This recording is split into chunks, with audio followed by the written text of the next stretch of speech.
بات ہوئی توجہ سے سننا، توجہ سے، دھیان سے، عمل کی نیت سے بات کو سننا، سمجھنا، عمل کرنا، آگے پہنچانا۔ نحمده ونصلي على رسوله الكريم۔ اعوذ باللہ من الشیطان الرجیم، بسم اللہ الرحمن الرحیم۔ ومن احسن قولا ممن دعا الى اللہ وعمل صالحا وقال اننی من المسلمین۔ وقال رسول اللہ صلی اللہ علیہ وسلم طوبى لعبد جعله اللہ مفتاحا للخیر ومغلاقا للشر، او کما قال علیہ الصلاۃ والسلام۔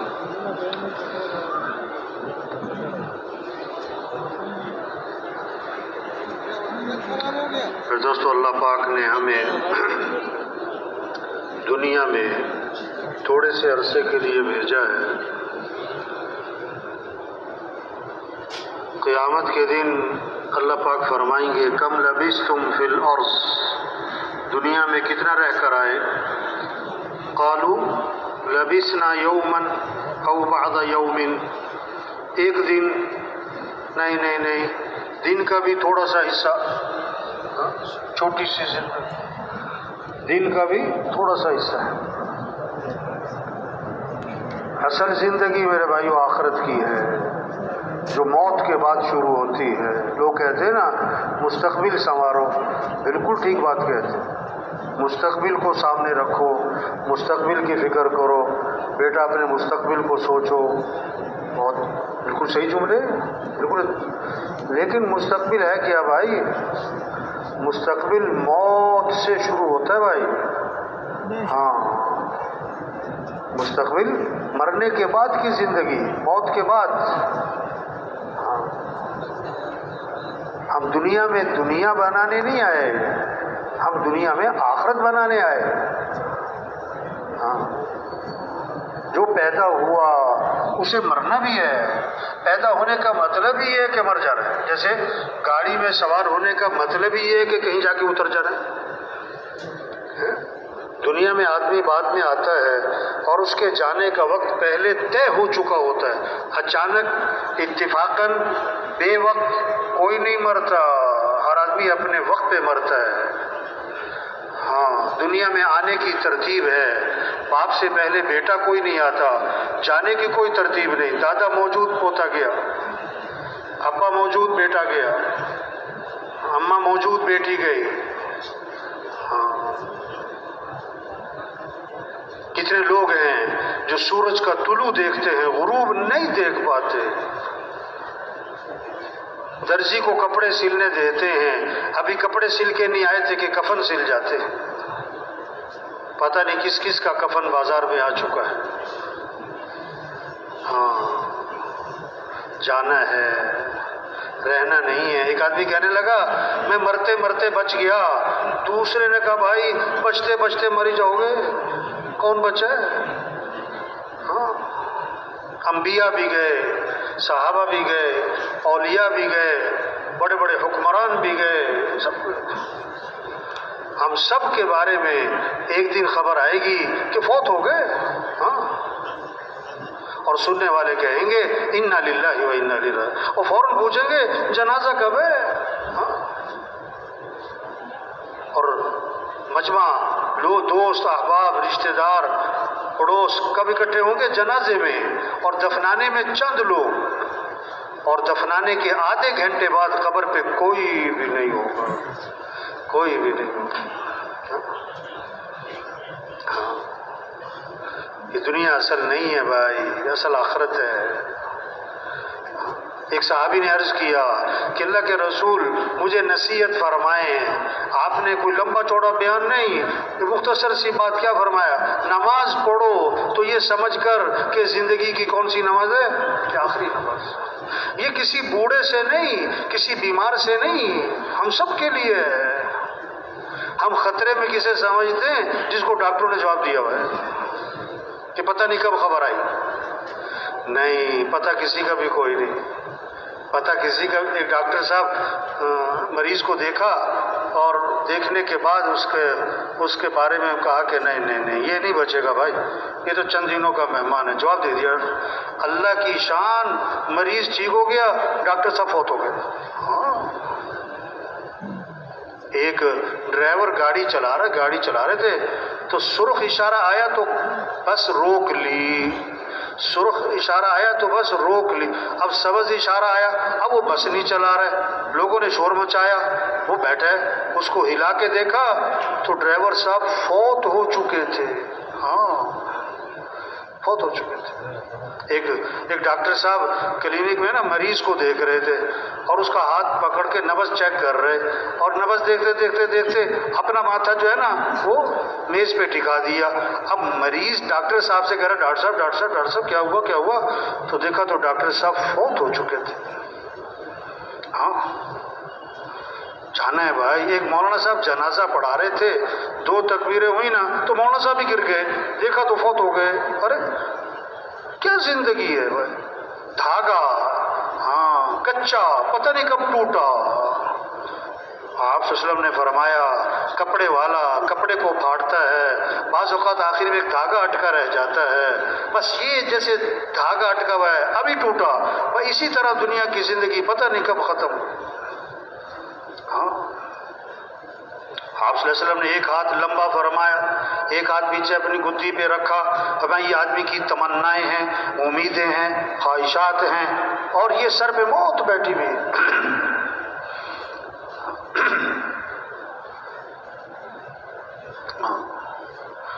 ہر رمضان بہت ساروں کا آخری ہوتا ہے، ہر عید بہت ساروں کی آخری، ہر صبح بہت ساروں کی آخری ہے. مرنا ہے بھائی، پھر مرنے کے بعد زندگی ہے. موت خاتمہ نہیں، موت کیا ہے؟ انتقال ہے دنیا سے آخرت کی طرف، عارضی زندگی سے ہمیشہ کی زندگی کی طرف. جو نظر آ رہا وہ نظر آنا بند ہو گیا، جو نظر نہیں آ رہا وہ نظر آنا شروع ہو گیا. یہ موت ہے. ہاں، پھر مرنے کے بعد یا جنت یا جہنم، یا جنت یا جہنم. فریق فی الجنت و فریق فی السعیر. ایک گروہ جنت میں، ایک گروہ جہنم میں، تیسرا کوئی ٹھکانہ نہیں. جتنے مر چکے موجود آئندہ، یا جنت یا جہنم، یا جنت یا جہنم. کامیاب کون؟ ناکام کون؟ ہر آدمی کامیابی چاہتا ہے، ہر آدمی ناکامی سے بچنا چاہتا ہے. کامیابی کسے کہتے ہیں؟ اللہ نے فرمایا فَمَنْ زُحْزِحَ عَنِ النَّارِ وَأُدْخِلَ الْجَنَّةَ فَقَدْ فَازَ. جو جہنم سے بچا لیا گیا اور جنت میں داخل کر دیا گیا یہ کامیاب ہو گیا. یہ ہے کامیابی. ہاں، دنیا کا بادشاہ مر کے جہنم ناکام، دنیا کا فقیر مر کے جنت کامیاب. زندگی سائیکل پر یا جہاز پر مر کے جنت کامیابی کیا ہے؟ مر کے جنت. جنت کیا ہے؟ اللہ کا مہمان خانہ ہے. جنت کیا ہے؟ اللہ کا مہمان خانہ ہے، اور جہنم اللہ کا قید خانہ ہے. ہاں، جنت اللہ کا مہمان خانہ ہے. جنت ہے نا وہ ایسی زوردار. اللہ فرماتے ہیں میں نے وہ کچھ تیار کیا جو کسی آنکھ نے دیکھا نہیں، کسی کان نے سنا نہیں، کسی کے دل پر اس کا تصور بھی نہیں آ سکتا، سوچ بھی نہیں سکتا. ہاں، ایک صحابی نے عرض کہ حضور جنت میں انگور ہوں گے؟ انگور. فرمایا ہاں انگور ہوں گے. جہاں آدمی نے جانا ہوتا ہے، جہاں کی تیاری ہوتی، وہاں کے بارے میں آدمی پوچھتا ہے موسم کیسا ہے، کھانا کیسا ہوگا، کپڑے کون سے تو جنت کا شوق تھا، تیاری تھی. تو جنت کے بارے میں سوالات تھے کہ حضور جنت میں انگور ہوگا؟ ہاں کہ حضور جنت کا جو انگور ہے اس کا خوشہ کتنا بڑا. اب عقل کیا کہے گی؟ 2 کلو 10 کلو 20 کلو، بس اور کیا عقل. آپ نے فرمایا کوا اڑے اور سیدھا جائے، نہ دائیں نہ بائیں. ہاں، اور 1 ہفتہ اور 2 ہفتہ اور 3، 1 مہینے تک کوا اڑتا اڑتا اڑتا جہاں تک پہنچے گا اتنا بڑا جنت میں انگور کا ایک خوشہ ہوگا. ہاں، اب یہ بات عقل میں تو نہیں آتی نا. اب جو آدمی دین سے ہٹ کر چلتے ہیں، ایمان جن کا کمزور ہوتا ہے، وہ جب ایسی بات سنتے ہیں نا کہ جی اتنا بڑا انگور کا خوشہ ہوگا کہ 1 مہینے تک کوا اڑتا اڑتا جہاں تک پہنچے گا، اتنا بڑا انگور کا خوشہ ہوگا.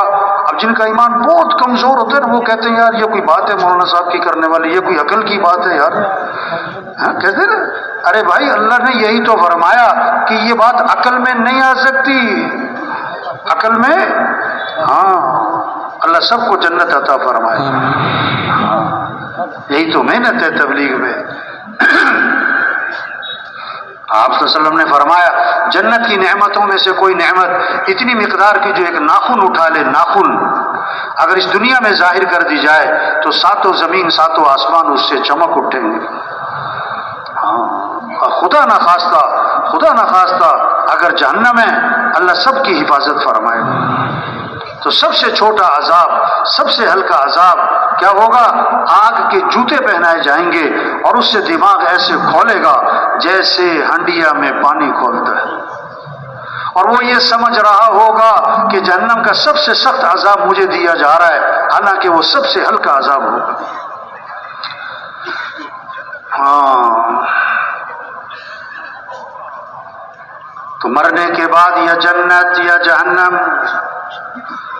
انبیاء علیہ السلام کو اللہ نے دنیا میں بھیجا، کس لیے بھیجا؟ کہ سارے انسان جہنم سے بچ جائیں، سارے انسان جنت میں چلے جائیں. جیسے ماں باپ کو اپنے بچوں سے تعلق ہوتا ہے، ماں باپ اپنے بچوں کی رہنمائی کرتے ہیں، بیٹا یہ صحیح، یہ غلط، یہ اچھا، یہ برا، اس میں نفع، اس میں نقصان، بیٹا یہ کرنا، یہ نہ کرنا. اسی طرح اللہ کو اپنے بندوں سے تعلق ہے. اللہ اپنے بندوں کی رہنمائی کے لیے انبیاء علیہ السلام کو بھیجا. اب قیامت تک کوئی نبی نہیں، حضرت محمد مصطفیٰ صلی اللہ علیہ وسلم آخری نبی ہیں. یہ آخری امت ہے، اس امت کے بعد کوئی امت نہیں، آپ کے بعد کوئی نبی نہیں.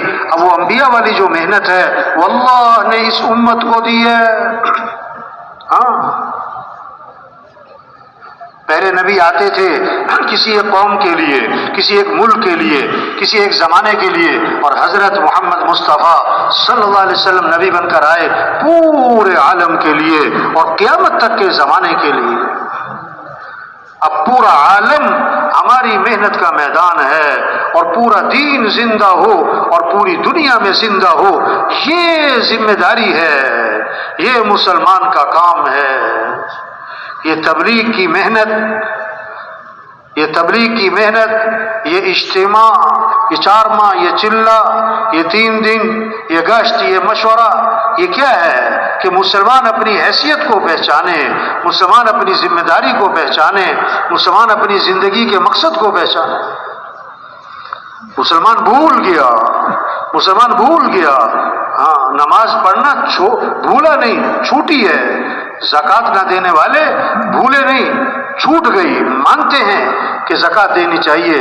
روزہ نہ رکھنے والے مانتے ہیں کہ روزہ رکھنا چاہیے، اور غلطی ہے کہ میں نہیں رکھتا، یہ نہیں کہ بھول گئے روزہ رکھنا. حج نہ کرنے والے مانتے ہیں کہ حج کرنا چاہیے اور کرنا ہے، ہاں بھولے نہیں.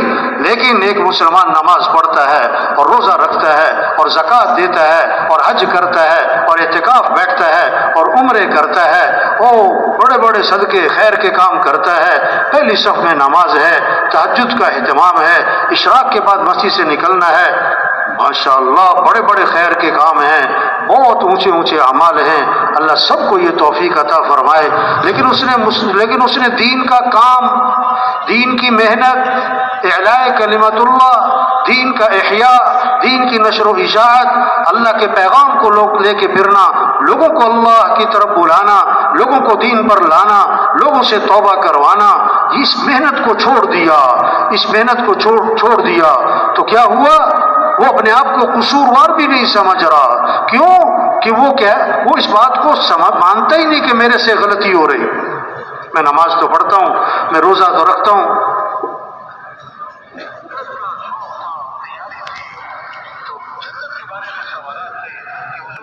بھول گیا اپنا کام، اپنی حیثیت، اپنی ذمہ داری. ہاں دین اور چیز، دین کی محنت اور چیز ہے. نماز پڑھنا دین، روزہ رکھنا دین، حج اعتکاف دین، اور دین کی محنت. تبلیغ میں جو محنت ہو رہی کیا ہے کہ مسلمان اپنی حیثیت کو پہچانے. ہم مسلمان ہیں، سب کہیں الحمدللہ. یا اللہ، جو اسلام کی نعمت سے محروم ہیں، توبہ توبہ، کتے کھاتے ہیں، چوہے کھاتے ہیں، توبہ توبہ توبہ توبہ توبہ. اللہ نے کتنی بڑی نعمت دی، ایمان کی دولت، اسلام کی دولت، کلمے کی دولت. مسلمان ہونا بڑی بات ہے، افسر ہونا، وزیر ہونا، وزیر اعظم ہونا بڑی بات نہیں، مسلمان ہونا بڑی بات ہے. اللہ نے ہمیں مسلمان بنایا، یہ بہت بڑی نعمت. ہم مسلمان ہیں، کیا مطلب؟ ہماری جان اسلام کے لیے، ہمارا مال اسلام کے لیے، ہمارا جینا مرنا اسلام کے لیے. اسلام چمکے گا تو مسلمان بھی چمکے گا. اسلام کو عزت ملے گی تو مسلمان کو بھی عزت ملے گی. اسلام کو تقویت ملے گی تو مسلمان کو بھی تقویت ملے گی. مسلمان کی عزت کپڑوں سے نہیں، مسلمان کی عزت عہدوں سے نہیں ہے، مسلمان کی عزت گاڑیوں سے نہیں ہے، مسلمان کی عزت چیزوں سے نہیں، مسلمان کی عزت اسلام کی عزت میں چھپی ہے. حضرت عمر رضی اللہ عنہ جب شام میں داخل ہوئے تو حضرت ابو عبیدہ بن جراح رضی اللہ عنہ نے عرض کیا، حضرت ذرا کپڑے بدل لیں، سواری بدل لیں. لوگ استقبال میں آپ کے انتظار میں، ایک ہاتھ مارا سینے پر، یہ تم نے کیا بات کی ہے؟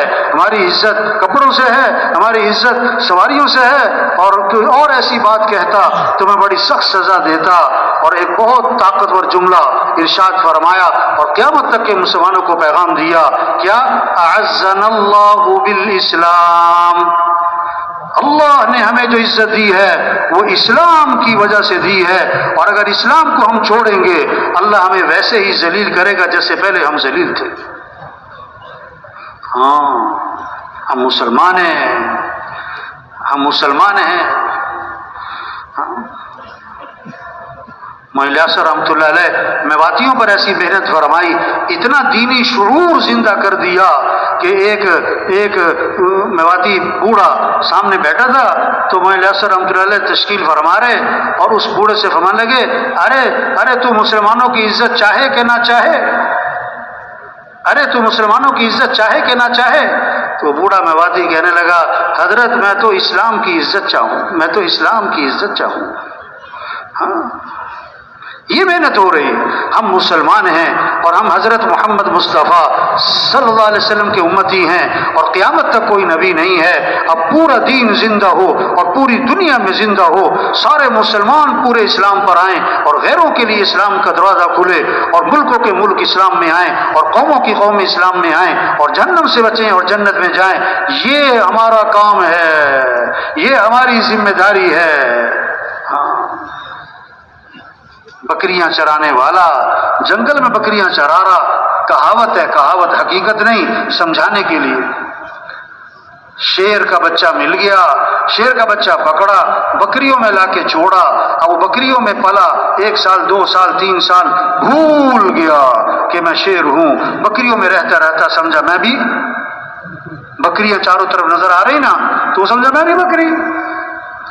آج دنیا کا ماحول، دنیا کی دوڑ، دنیا کی سوچ، دنیا کا شوق، پیسے کی فکر، گھر اچھا، کپڑے اچھے، مکان اچھا، تنخواہ اچھی، سواری اچھی، یہی زور لگ رہا، یہی دوڑ لگی ہوئی، اسی کے شوق چڑھے ہوئے، اسی کے لیے ایک دوسرے سے آگے بڑھنے کی فکر لگی ہوئی. تو وہ سمجھا کہ میرا بھی یہی کام ہے، میرا بھی یہی کام ہے. ہاں، ظلم کسے کہتے ہیں؟ وضع الشیء فی غیر محلی، جہاں کے لیے چیز بنی وہاں نہ لگانا، کہیں اور لگا دینا، یہ ظلم. اللہ نے جان، یہ مال، یہ وقت، یہ استعداد، یہ صلاحیت دی کس لیے؟ یہ مسلمان کی صلاحیت اللہ کے اس دین کے پھیلانے پر لگتی، اعلاء کلمت اللہ پہ لگتی، دین کے احیاء پہ لگتی اور دین کی نشر و اشاعت پر لگتی. لیکن وہ صلاحیت لگ گئی مال کمانے پر، ضرورتیں پوری کرنے پر، خواہشات پوری کرنے پر، ایک دکان سے 2 دکان پر، 2 سے 3 پر، ایک فیکٹری سے 2 فیکٹری، 2 فیکٹری سے 3 فیکٹری، چھوٹی سے بڑی فیکٹری، ایک گاڑی سے 2 گاڑی. پر یہ صلاحیت غلط جگہ لگ گئی. یہ ظلم ہے، یہ ظلم ہے. اور ظالم کی دعا قبول نہیں ہوتی، ظالم کی دعا قبول. ہاں، آج مسلمان امت جو ہے ظلم پر ہے، اپنا کام چھوڑ دیا. ہاں، اپنی حیثیت کو بھول گئے. یہ تبلیغ، یہ محنت ہے، یہ اجتماع یاد دہانی ہے کہ بھائی اپنی حیثیت کو پہچان لیں، یہ چھوٹی سی زندگی ہے، ہاں آج نہیں تو کل ختم، یہ بڑی قیمتی زندگی ہے، یہ دوبارہ نہیں ملنی اور بڑی تیزی سے جا رہی، سال شروع پھر ختم، مہینہ شروع پھر ختم، کہ رمضان آ رہا کہ رمضان جا رہا ہے، کہ سردیاں آ رہی کہ سردیاں جا رہی، کہ گرمی آ رہی کہ گرمی جا رہی، نہیں چھوٹی چھوٹی سی زندگی ہے، یہ ختم ہونے والی ہے۔ اللہ نے بہت بڑا کام دیا، انبیاء والا کام، ہم نبی نہیں ہیں، یہ کام انبیاء والا، ہم بڑے نہیں ہیں، یہ کام بہت بڑا ہے، یہ کام بہت بڑا ہے، یہ ساری دنیا کے انسان مل جائیں، نبی کے برابر نہیں، نبی کی جوتی کے برابر نہیں، ساری دنیا کے کام مل جائیں، فلاں کام، یہ سارے کام نبی کے کام کے برابر نہیں ہو سکتے۔ نبی کا مقام اونچا تو نبی کا کام بھی اونچا ہے۔ اللہ نے ہمیں انبیاء والا کام دیا ہے، پورا عالم ہماری محنت کا میدان ہے، پورا دین زندہ ہو اور پوری دنیا میں زندہ ہو، یہ ہماری ذمہ داری ہے، یہ ہماری زندگی کا مقصد ہے۔ تو پہلی بات کیا ہے؟ یہ سارا مجمع نیت کرے ہمیں پوری دنیا میں پورا دین زندہ کرنا ہے انشاءاللہ۔ ہاں، یہ جذبہ ہو، یہ عزم ہو، یہ نیت ہو، یہ شوق ہو، یہ ولولہ ہو، کیا افسر بننے کا شوق اور کیا وزیر بننے کا شوق اور کیا حکومت لینے کا شوق اور کیا مالدار بننے کا شوق، نہیں، ہمارا شوق کیا ہو؟ اللہ کا دین زندہ ہو، مسجدیں آباد ہوں، اعمال زندہ ہوں اور سارے کے سارے لوگ اسلام میں داخل ہوں، اور یہ خبریں آئیں۔ حاجی صاحب رحمۃ اللہ علیہ فرمایا کرتے تھے ہمیں یہ انتظار کرنا چاہیے کہ کب یہ خبریں آتی ہیں کہ آج فلاں ملک اسلام میں داخل ہو رہا ہے، اور آج فلاں قوم اسلام میں داخل ہو رہی، آج فلاں قبیلہ اسلام میں داخل ہو رہا ہے۔ یدخلون فی دین اللہ افواجا، یہ منظر قائم ہو جائے کہ لوگ فوج در فوج اسلام میں داخل ہوں، قوموں کی قومیں اسلام میں داخل ہوں، ملکوں کے ملک اسلام میں داخل ہوں، یہ ہمارا شوق ہو، یہ ہمارا ولولہ ہو، یہ ہمارا جذبہ ہو، یہ ہمارا عزم ہو۔ اور آج تک اب زندگی کے 30 سال گزر گئے، 40 سال گزر گئے، 50 سال گزر گئے، صلاحیت کہاں لگ گئی؟ غلط جگہ پر، اگرچہ غلط کام تو نہیں کیا لیکن قوت غلط جگہ خرچ ہوئی، ضرورتیں پوری کرنے پر، خواہشات پوری کرنے پر ہماری صلاحیت غلط جگہ لگی، 30 سال 40 سال 50 سال 60 سال صلاحیت غلط جگہ لگ گئی۔ اس پر ہمیں کیا ہو؟ ہمیں ندامت ہو، ہمیں احساس ہو کہ بڑی غلطی ہو گئی۔ اگر یہ 40 سال دین کی محنت پر لگتے، اعلاء کلمت اللہ پہ لگتے، احیاء دین پر لگتے، دین کی نشر و اشاعت پر لگتے، نبی والے کام پر لگتے، کتنوں کی ہدایت کا ذریعہ بنتے، کتنوں کی توبہ کا ذریعہ بنتے، تو آج تک ہم سے جو اس دعوت کے کام میں اور تبلیغ کے کام میں غفلت ہوئی ہے، اس پر ہم اللہ سے معافی مانگ کر بقیہ زندگی کے بارے میں عزم کر لے کہ بقیہ صلاحیتیں، بقیہ زندگی اعلاء کلمت اللہ پر، دین کے زندہ کرنے پر، احیاء جمیع ما جاء بہ نبی علیہ السلام پر، دین کی نشر و اشاعت پر بقیہ ساری زندگی لگائیں گے انشاءاللہ۔ گزشتہ پر ندامت ہو، آئندہ کے لیے عزم ہو، اور جو کر سکتے ہیں کرنا شروع کریں، جو کر سکتے ہیں کرنا شروع کریں۔ اب کرنا کیا ہے؟ تبلیغ میں پہلی محنت کیا ہے کہ کیسے ایمان مضبوط ہو اور یقین مضبوط ہو اور اللہ کی عظمت دل میں اتر جائے۔ بچہ پیدا ہوا تو سب سے پہلا جملہ کان میں کیا ڈالا؟ اللہ اکبر، اللہ اکبر۔ سب سے بڑا کون ہے؟ اللہ۔ سب سے بڑا کون ہے؟ اللہ۔ کوئی بڑا نہیں، بڑائی اللہ کی ہے، بڑائی اللہ کی ہے۔ سب سے پہلی آواز ہر گاؤں، ہر بستی، ہر محلہ سب سے پہلی آواز صبح اندھیرا ہے اور سناٹا ہے، اور پہلی آواز کیا گونجی؟ اللہ اکبر، اللہ اکبر۔ سب سے بڑا کون ہے؟ اللہ۔ سب سے بڑا کون ہے؟ اللہ۔ چڑھائی پہ چڑھو تو کیا پڑھو؟ اللہ اکبر، اللہ اکبر۔ عید پڑھنے جا رہے تو کیا پڑھتے ہوئے جاؤ؟ اللہ اکبر، اللہ اکبر، لا الہ الا اللہ واللہ اکبر، اللہ اکبر وللہ الحمد۔ ایک راستے سے جاؤ اور دوسرے راستے سے آؤ اور اللہ کی بڑائی کو بولتے جاؤ، اللہ کی بڑائی کو بولتے آؤ۔ عام دنوں میں 5 نمازیں، عید کا دن آیا تحفہ ملا، آج خوشی کا دن ہے، عید کی نماز بھی پڑھنی ہے، اور کیسی نماز ہے جس میں 6 زائد تکبیریں ہیں کہ سارا مجمع کیا کہے گا؟ اللہ اکبر، اللہ اکبر، اللہ اکبر، سب سے بڑا کون ہے؟ اللہ۔ ہاں، جب اللہ کی بڑائی دل میں آئے گی پھر کیا ہوگا؟ اندر سے آواز اٹھے گی، مجھے اللہ کی ماننی ہے، مجھے اللہ کے حکم کو پورا کرنا ہے۔ ایس ایچ او بڑا ہے پولیس اسٹیشن کا، تھانے کا، سارے وہاں کے لوگ اس کی مانتے ہیں، لیکن جب ڈی ایس پی آ جائے تو ایس ایچ او بھی کہتا ہے جی سر، کیوں کہ میرے سے بڑا ہے۔ ڈی ایس پی کو ایس پی بولا ہے، بھاگ کے جاتا ہے، جی سر، کیوں میرے سے بڑا ہے۔ ایس پی کو ڈی آئی جی بولا ہے، ڈی آئی جی کو آئی جی بولا ہے، بھاگ کے جاتا ہے، جی سر میرے سے بڑا ہے۔ اور اللہ بولا ہے، اب دل میں اگر اللہ کی بڑائی ہوگی تو پھر کیا ہوگا؟ اللہ کی مانے گا۔ تبلیغ میں یہ محنت ہو رہی، تبلیغ میں یہ محنت ہو رہی کہ ہر مسلمان کے دل میں یہ بات اتر جائے کہ ساری کائنات کے نظام کو چلانے والا کون ہے؟ اللہ۔ سب کس کے محتاج ہیں؟ سب فقیر ہیں، غنی کون؟ اللہ۔ سب مخلوق ہیں، خالق کون؟ اللہ۔ سب محکوم ہیں، حاکم کون؟ اللہ۔ سب ضعیف ہیں، قوی کون؟ اللہ۔ سب عاجز ہیں، قادر کون؟ اللہ۔ کچھ نہ تھا کائنات میں اور کون تھا؟ اللہ۔ اور پھر کچھ نہ رہے گا، کون رہ جائے گا؟ اللہ۔ اول بھی کون؟ اللہ۔ آخر بھی کون؟ اللہ۔ ظاہر بھی کون؟ اللہ۔ باطن بھی کون؟ اللہ۔ تو کس کو راضی کرنا ہے؟ کس سے محبت کرنی؟ کس کی طرف رجوع کرنا ہے؟ کس کی طرف دوڑ لگانی؟ ہاں، لا الہ الا اللہ۔ کیا مطلب؟ لا مطلوب الا اللہ، لا مقصود الا اللہ، لا معبود الا اللہ، لا محبوب الا اللہ۔ مطلوب بھی کون؟ اللہ۔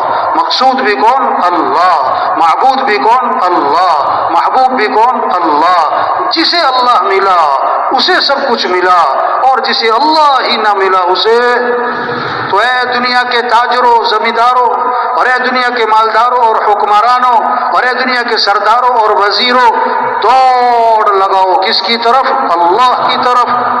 فَفِرُّوا إِلَى اللَّهِ، دوڑ لگاؤ کس کی طرف؟ ہمارا مطلوب اللہ ہے، ہمارا مطلوب، ہمارا کام بنانے والا کون؟ اللہ۔ عزت دینے والا کون؟ اللہ۔ حفاظت کرنے والا کون؟ اللہ۔ رزق دینے والا کون؟ اللہ۔ ضرورتیں پوری کرنے والا کون؟ اللہ۔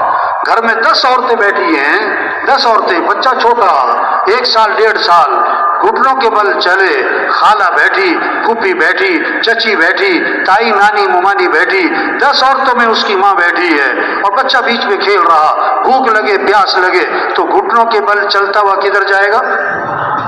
خالہ کی طرف، پھوپھی کی طرف، کدھر جائے گا؟ ماں۔ وہ سمجھتے میری ضرورتیں کس سے پوری ہوتی ہیں؟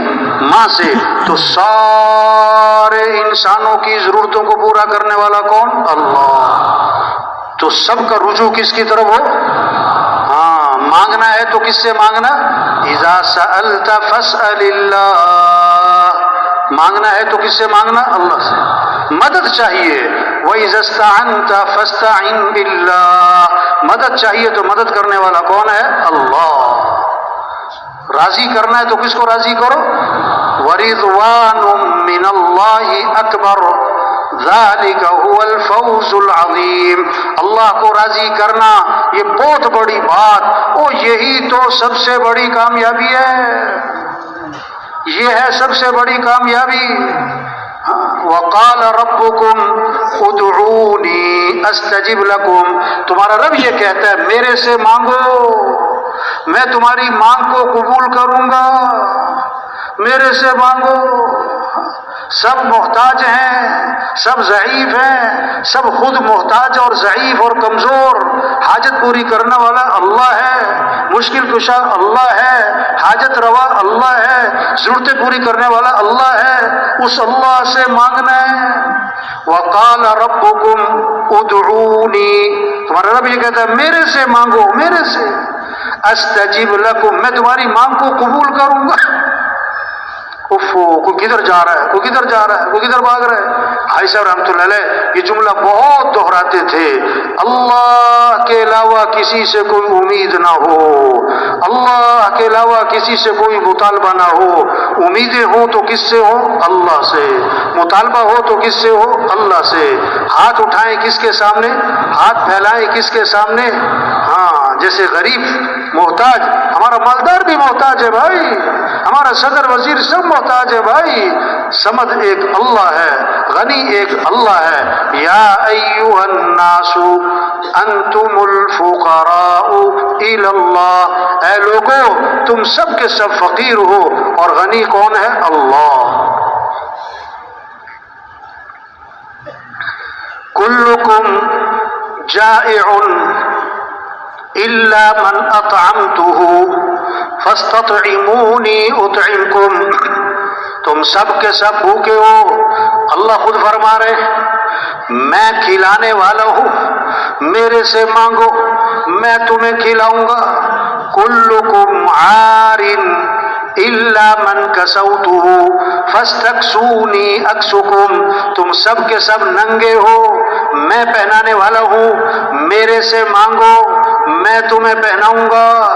کلکم ضال الا من ہدیتہ فاستہدونی اہدکم، تم سب کے سب راہ سے ہٹے ہوئے، میں ہوں راہ دکھانے والا، میرے سے مانگو میں تمہیں راہ دکھلاؤں گا۔ تبلیغ میں یہ محنت ہے، سب کا رخ اللہ کی طرف پھر جائے، ہر ضرورت میں، ہر حاجت میں، ہر مشکل میں، ہر پریشانی میں، ہر غریب امیر، ہر وزیر فقیر، اس کا رجوع کس کی طرف ہو جائے؟ اللہ کی طرف۔ آپ صلی اللہ علیہ وسلم غار میں جا کے چھپے، مشرکین مکہ تلاش کرتے کرتے غار تک جا پہنچے، اندر سے حضرت ابو بکر صلی اللہ علیہ وسلم نے دیکھ لیا کہ وہ چلے آ رہے ہیں، ان کے قدم نظر آ رہے ہیں تو گھبرا گئے۔ آپ صلی اللہ علیہ وسلم نے فرمایا لا تحزن، ابو بکر گھبرانا نہیں، کیوں؟ ان اللہ معنا، بے شک اللہ ہمارے ساتھ ہے۔ کون ہمارے ساتھ ہے؟ اللہ۔ اور کیسی خوبصورت بات فرمائی، ما ظنک باثنین اللہ ثالثہما، ان دو کے بارے میں تیرا کیا گمان جن کا تیسرا کون؟ اللہ، جن کا تیسرا کون؟ اللہ۔ موسیٰ علیہ السلام اپنی قوم کو لے کر نکلے، آگے آ گیا پانی، پیچھے آ گیا فرعون اور لشکر۔ قوم نے کہا انا لمدرکون، موسیٰ مارے گئے، پکڑے گئے، آگے جائیں تو پانی میں ڈوبے، پیچھے جائیں تو لشکر مارے، ہم تو مارے گئے۔ تو موسیٰ علیہ السلام نے کیا فرمایا؟ کلا، ہرگز نہیں، کیوں؟ ان معی ربی سیہدین، میرے ساتھ کون ہے؟ میرا رب ہے، میرے ساتھ کون ہے؟ میرا رب ہے۔ موسیٰ علیہ السلام کو جب بھیجا فرعون کی طرف اور ہارون علیہ السلام کو ساتھ بھیجا تو اللہ نے کیا فرمایا؟ دیکھو گھبرانا نہیں، ڈرنا نہیں، اس کے پاس حکومت، اس کے پاس لشکر، اس کے پاس فوج، اس کے پاس اسلحہ، اس کے پاس ساتھ پولیس، لیکن تم نے گھبرانا نہیں ہے، کیوں؟ اننی معکما، میں خود تمہارے ساتھ ہوں، میں خود تمہارے۔ ہاں، یہ محنت ہو رہی کہ بھائی دوستی لگا لو کس سے؟ اللہ سے۔ تعلق بناؤ کس سے؟ کس کو ساتھ لے لو؟ دیکھو رفتار ہے جہاز کی، رفتار ہے جہاز کی اور رخ غلط ہے، رفتار ہے چیونٹی کی اور رخ صحیح ہے، منزل پہ کون پہنچے گا؟ چیونٹی کی رفتار والا کہ جہاز کی رفتار والا؟ آج لوگوں کی رفتار کون سی ہے؟ رفتار کون سی ہے؟ جہاز کی۔ اوفو، ایسی تیزیاں، ہوشاریاں، چالاکیاں، صبح کہیں دوپہر کہیں، اس سے تعلق اس سے تعلق، یہ بنا لو، ایک سے دو، دو سے چار، اتنی دوڑ لگی ہوئی، لیکن رخ غلط ہے۔ مقصود کیا بنا ہے؟ مال مل جائے، حکومت مل جائے، عہدہ مل جائے، چیزیں مل جائے، گاڑی مل جائے، زیور مل جائے، فرنیچر مل جائے۔ یہ رخ غلط ہے۔ تبلیغ میں کیا محنت ہو رہی کہ کس کو ساتھ لے لو؟ اللہ کو۔ کس کو ساتھ لے لو؟ ہاں، آپ صلی اللہ علیہ وسلم درخت کے نیچے آرام فرما رہے ہیں، آپ کی تلوار لٹکی ہوئی ہے، ایک کافر آیا، اسے تلوار ہاتھ میں لی، اب آپ کی آنکھ کھولی، وہ تلوار لے کے سامنے کھڑا ہے اور کیا کہتا ہے؟ من یمنعک منی، آج آپ کو میرے سے کون بچائے گا؟ اس کے ہاتھ میں تلوار ہے، آپ خالی ہاتھ ہیں، آپ نے بغیر کسی خوف گھبراہٹ جھجک کے فرمایا اللہ، کون بچائے گا؟ اس نے پھر کہا من یمنعک منی، کون بچائے گا؟ فرمایا اللہ، فسقط السیف من یدہ، اس کے ہاتھ کانپنے لگے، تلوار اس کے ہاتھ سے چھوٹ گئی۔ آپ نے فرمایا اب تو بتا کہ تجھے کون بچائے گا میرے سے؟ اس نے کہا اب تو بڑے بھلے آدمی ہیں۔ آپ نے فوراً اس کو دعوت دی۔ داعی کا جذبہ انتقام کا نہیں ہوتا، داعی کا جذبہ ہدایت کا ہوتا ہے، داعی کا جذبہ دعوت کا، ہدایت کا ہے۔ یہ محنت ہو رہی، ہر مسجد میں جماعت ہو، ہر جماعت روزانہ گشتیں کرے، یہ کیا کریں؟ پھریں، گھر گھر جائیں، گلی گلی جائیں، ہر غریب امیر کے پاس جائیں، ہر ریڑھی والے چھاپڑی والے کے پاس جائیں، ہر مزدور کے پاس جائیں۔ تبلیغ پھرنا، تبلیغ نقل و حرکت، تبلیغ چلت پھرت ہے، تبلیغ خود چل کے جانا ہے، خود چل کے جانا ہے۔ دعوت کے اصولوں میں سے ایک اصول کیا ہے؟ عرض النفس علی الآخرین، اپنے آپ کو دوسروں پر پیش کرنا۔ ہمیں لوگوں کا انتظار نہیں کرنا کہ لوگ ہمارے پاس آئیں، ہمیں خود لوگوں کے پاس جانا ہے۔ انبیاء لوگوں کا انتظار نہیں فرماتے، انبیاء خود چل کے جاتے تھے، ہمیں خود چل کے جانا ہے، ایک ایک کے پیچھے جانا ہے، گھر گھر جانا ہے، گلی گلی جانا ہے، ہر دکان غریب امیر کے پاس جانا ہے، ہر مزدور وزیر کے پاس جانا ہے، جہاں تک ہاتھ بڑھتا ہے، جہاں تک پہنچ سکتے ہیں، جہاں تک ہم جا سکتے ہیں، وہاں پہنچ کر پیار سے، محبت سے، نرمی سے، شفقت سے یہ بات سمجھنا اور یہ بات سمجھانا کہ اے دنیا کے انسانوں، کس کو راضی کر لو؟ اللہ۔ ہمارا کام بنانے والا کون ہے؟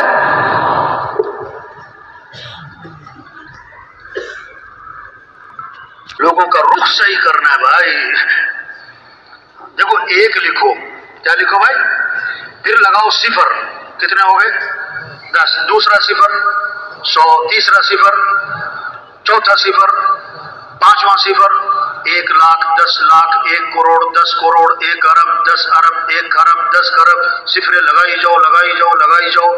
اب کیا کرو؟ 1 ہٹا دو، کیا کرو؟ پیچھے کیا رہ گیا؟ پیچھے کیا رہ گیا؟ صفر صفر صفر صفر۔ لاکھ کماؤ، کروڑ کماؤ، 1 دکان، 10 دکانیں، 1 فیکٹری، 10 فیکٹریاں، 1 پلاٹ، 10 پلاٹ۔ اگر اللہ ساتھ نہیں ہے تو سب صفر ہے، اگر اللہ ساتھ نہیں ہے تو ہاں، جو اللہ چاہیں گے وہ ہوگا، جو لوگ چاہیں گے وہ وَمَا تَشَاءُونَ إِلَّا أَن يَشَاءَ اللَّهُ، جو تم چاہو گے وہ نہیں ہوگا اور جو اللہ چاہیں گے وہ ہوگا۔ مَا شَاءَ اللَّهُ كَانَ وَمَا لَمْ يَشَاء لَمْ يَكُنْ، جو اللہ نے چاہ لیا وہ ہو کے رہے گا، جو اللہ نے نہیں چاہا وہ نہیں ہوگا۔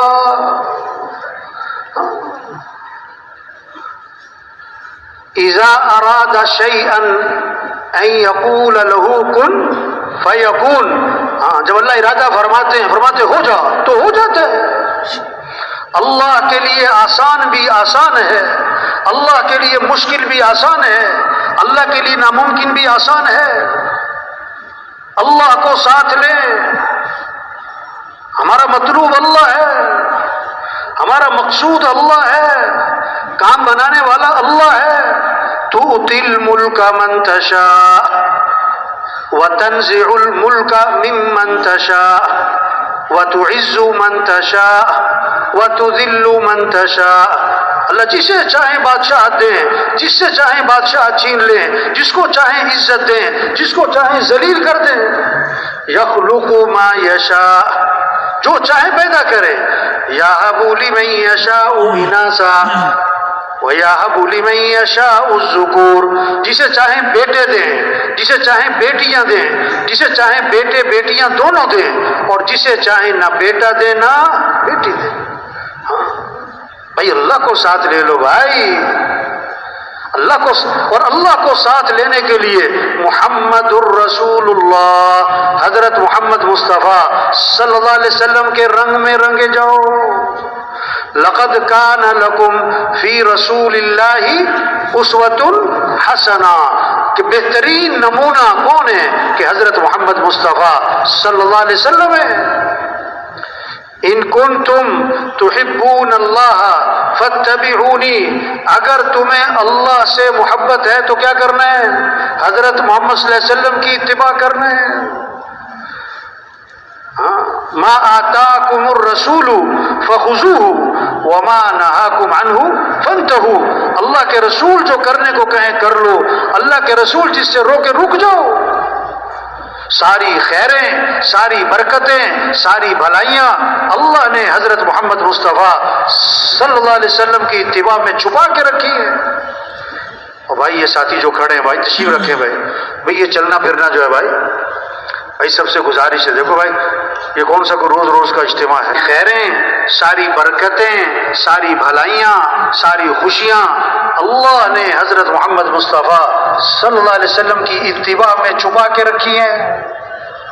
جیسے شہد کے ساتھ مٹھاس جڑی ہوئی ہے، شہد سے مٹھاس جدا نہیں ہو سکتی۔ دودھ کے ساتھ سفیدی جڑی ہوئی ہے، دودھ سے سفیدی جدا نہیں ہو سکتی۔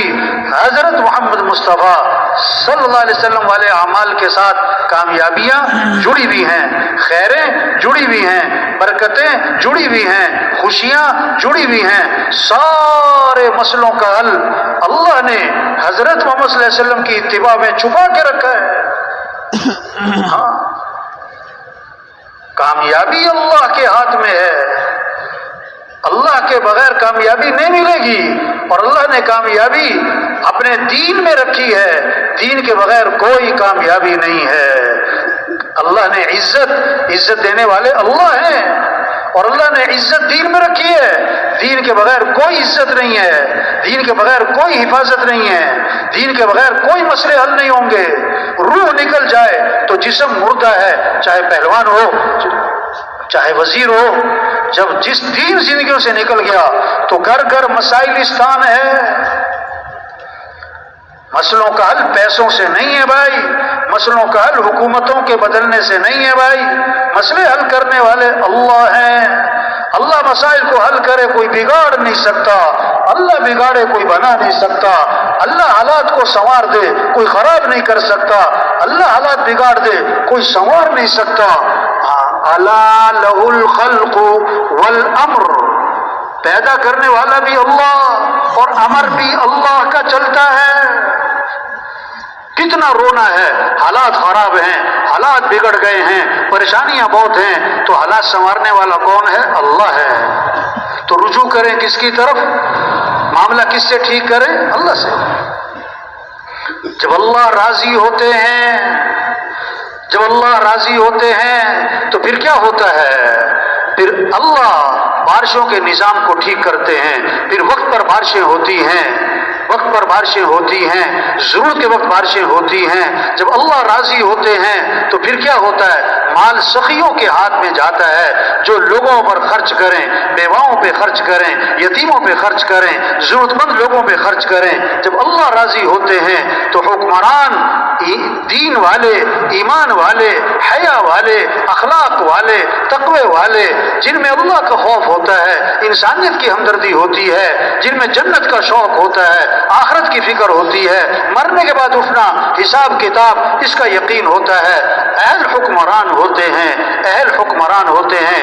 جب اللہ راضی ہوتے ہیں پھر مردوں کی چلتی ہے، عورتوں کی نہیں۔ اور جب اللہ ناراض ہو جاتے ہیں، جب اللہ ناراض ہو جاتے ہیں تو پھر کیا ہوتا ہے؟ پھر کیا ہوتا ہے؟ مال بخیلوں کے ہاتھ میں، جو اپنی خواہشات پہ خرچ کریں، جو تقریبات پہ خرچ کریں، جو فنکشنوں پہ خرچ کریں، جو دکھلاووں پہ خرچ کریں، جو تعمیرات پہ خرچ کریں، تعمیرات پہ خرچ کریں، جو مال کو ضرورت مند لوگوں پہ خرچ نہ کریں، ضرورت مند لوگوں پہ خرچ نہ کریں۔ جب اللہ ناراض ہوتے ہیں مال بخیلوں کے ہاتھ میں جاتا ہے، جب اللہ ناراض ہوتے ہیں بارشوں کا نظام دھرم برم، بارشیں بند ہو جاتی ہیں، وقت پر بارشیں نہیں ہوتی، بے وقت بارشیں ہوتی ہیں، یہ اللہ کی ناراضگی کی علامت ہے۔ جب اللہ ناراض ہوتے ہیں تو حکمران نااہل ہوتے ہیں، جن میں اللہ کا خوف نہیں، جن میں آخرت کی فکر نہیں، جن میں انسانیت کی ہمدردی نہیں، جن کے سامنے صرف اپنا پیٹ ہے، اپنی غرض ہے، اپنی خواہشات ہے، اپنی شہرت کا جذبہ ہے، اپنا بڑا بننے کا جذبہ ہے۔ جب اللہ ناراض ہوتے ہیں تو نااہل حکمران ہوتے ہیں، مال بخیلوں کے ہاتھ میں ہوتا ہے، پھر مردوں کی نہیں پھر عورتوں کی چلتی ہے، پھر عورتیں حاوی ہو جاتی ہیں۔ یہ اللہ کی ناراضگی کی علامت ہے۔ نظام اللہ کا چل رہا ہے، نظام اللہ کا چل رہا ہے، جیسے گرمی کا نظام اللہ کا ہے، سردی کا نظام اللہ کا ہے، بارشوں کا نظام اللہ کا ہے، چاند سورج کا نظام اللہ کا ہے، کسی کا کوئی دخل نہیں۔ حالات بنانے والے بھی اللہ ہیں، حالات بنانے والے بھی اللہ ہیں۔ اللہ حالات بنائے کوئی بگاڑ نہیں سکتا، اللہ بگاڑے کوئی بنا نہیں سکتا۔ تو ہمیں کیا کرنا ہے؟ ہمیں تو اللہ کو راضی کرنا ہے۔ ہم اللہ کے بندے ہیں، ہم اللہ کے محتاج ہیں۔ جو کچھ اللہ کا دیا ہوا ہے، آنکھیں اللہ نے دی ہیں، ہاتھ اللہ نے دیے ہیں، عقل اللہ نے دی ہے، بولنے کی طاقت اللہ نے دی ہے، سننے کی طاقت اللہ نے دی ہے۔ یہ زمین اللہ کی مانتی، یہ سورج اللہ کی مانتا ہے، یہ سمندر اللہ کی مانتا ہے، یہ بارشیں بادل اللہ کی مانتے ہیں۔ او انسان تو بھی اللہ کی مان، ہم اللہ کی مانیں گے، یہ کائنات ہماری مانے گی۔ یہ کائنات صحابہ اللہ کی مانتے تھے، صحابہ اللہ کی مانتے تھے، اس لیے زمین بھی ان کی مانتی تھی، ہوائیں بھی ان کی مانتی تھی، بارشیں بھی ان کی مانتی تھی، سارا نظام ان کے تابع تھا کیونکہ وہ اللہ کی مانتے تھے۔ آج ہوائیں ہمارے خلاف ہیں، بارشیں ہمارے خلاف ہیں، سمندر کا نظام ہمارے خلاف ہے۔ کیوں؟ کیا اللہ کو ناراض کیا ہے، اللہ کو ناراض کیا ہے۔ تبلیغ میں یہ محنت ہو رہی، او بھائی رجوع اللہ کی طرف کرو، حالات اللہ بنائیں گے، حالات اللہ بنائیں گے۔ ہم اللہ کو راضی کریں، ہم اللہ کو ساتھ لیں۔ اللہ کو ساتھ لینے کے لیے کیا کرنا ہے؟ حضرت محمد مصطفیٰ صلی اللہ علیہ وسلم والے اعمال ہیں، اس میں سب سے پہلا عمل نماز ہے، نماز ہے، نماز ہے۔ نماز زندہ ہو جائے، نماز زندہ ہو جائے۔ جب گرمی آتی ہے لوگ پنکھے چلاتے ہیں، سردی آتی ہے لوگ ہیٹر چلاتے ہیں۔ کیوں ہیٹر چلائے؟ کہ سردی آ گئی۔ جب لوگ اللہ کو پہچانیں گے، جب یقین اللہ کی ذات پر آئے گا، جب اللہ کی عظمت دل میں اترے گی، جب اللہ سے ہونے کا ذہن بنے گا، اذان سن کے مسجد، اذان سن کے مسجد، ہمارا غریب مسجد میں، ہمارا امیر مسجد میں، ہمارا وکیل مسجد میں، ہمارا جج مسجد میں، ہمارا افسر مسجد میں، ہمارا وزیر اعظم مسجد میں، آدمی وزیر اعظم بن جائے، باپ کا تو بیٹا ہے، باپ کا تو بیٹا ہے۔ ہم کچھ بھی بن جائیں، ہم اللہ کے بندے ہیں۔ ہم سانس لینے میں اللہ کے محتاج ہیں، ہم پلک جھپکنے میں اللہ کے محتاج ہیں، ہم ہاتھ کی حرکت میں اللہ کے محتاج ہیں، ہم پاؤں سے اٹھانے میں اللہ کے محتاج ہیں، ہم دل دھڑکنے میں اللہ کے محتاج ہیں، سانس اندر لے جانے میں اللہ کے محتاج ہیں، سانس باہر نکالنے میں اللہ کے محتاج ہیں۔ نماز اللہ کا حکم ہے۔ کون اللہ؟ جس اللہ نے آنکھیں دی۔ الم نجعل له عینین، کہ میں نے تمہیں دو آنکھیں نہیں دی، ولسانا وشفتین، کہ میں نے تمہیں زبان نہ دی، کہ میں نے تمہیں دو ہونٹ نہ دیے۔ وما بكم من نعمت فمن اللہ، جو بھی تم پر نعمت ہے وہ اللہ کی طرف سے ہے، اللہ کی طرف سے ہے۔ ھذا خلق اللہ، یہ سب کچھ اللہ نے پیدا کیا۔ فارونی ماذا خلق الذین من دونی، اللہ کے علاوہ کسی نے کچھ پیدا کیا تو دکھاؤ۔ کوئی چاول کا دانہ، کوئی ریت کا ذرہ، کوئی درخت کا پتا اللہ کے علاوہ کسی اور نے پیدا کیا ہو؟ سارا نظام اللہ کا ہے، اللہ کا حکم ہے۔ حی علی الصلاۃ، آجو آجو آجو آجو نماز کی طرف، چھوڑو دکان، چھوڑو دفتر، چھوڑو کاروبار، نماز اہم ہے، نماز سے اہم کوئی چیز نہیں۔ طواف 24 گھنٹے چل رہا ہے، طواف 24 گھنٹے چل رہا ہے، گرمی سردی بارش طواف نہیں رکتا ہے۔ جب نماز کھڑی تو طواف بھی رک گیا، جب نماز کھڑی تو طواف بھی رک گیا۔ یہ کیسا مسلمان ہے جو اذان کے بعد دکان نہیں روکتا، دفتر کا نظام نہیں رکتا، کاروبار نہیں رکتا؟ نہیں، کھیل نہیں رکتا، کھیل نہیں رکتا۔ جس نماز کے لیے طواف رکا ہے اس نماز کے لیے کھیل نہیں رکا ہے۔ تبلیغ میں یہ محنت ہے، بھائی نماز پڑھو بھائی۔